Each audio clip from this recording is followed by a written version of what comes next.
अॼु जीअं त ऑनरेबल कोर्ट में जेका केस में प्रोग्रेस थी 540 जी जेके एप्लीकेशन ॾिनल आहिनि असांजी तरफ़ खां उन ते धुरियुनि जा आर्ग्यूमेंट्स थिया।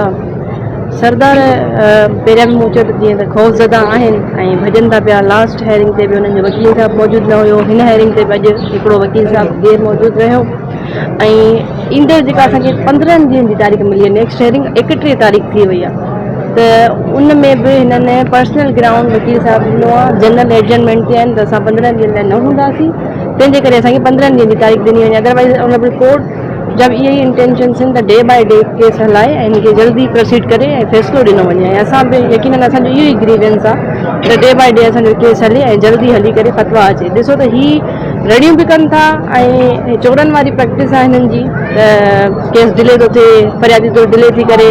अदरवाइज़ तव्हां अचे ॾिसो त हिते कोर्ट में प्रोग्रेस छा आहे। कोर्ट में त ही हिननि जी ॿाहिरि ज़बान बि आहे, कोर्ट में हिननि जो किरदारु ॿियो आहे। सिंध समूरी हिननि खे सुञाणे चुकी आहे, वाक़िफ़ आहिनि सभई, इवन मीडिया वाक़िफ़ आहे। मां पूरे सबूतनि सां गॾु बीहंदी आहियां, जिथे बि बीहां थी बग़ैर सबूत जे का बि ॻाल्हि न आहे।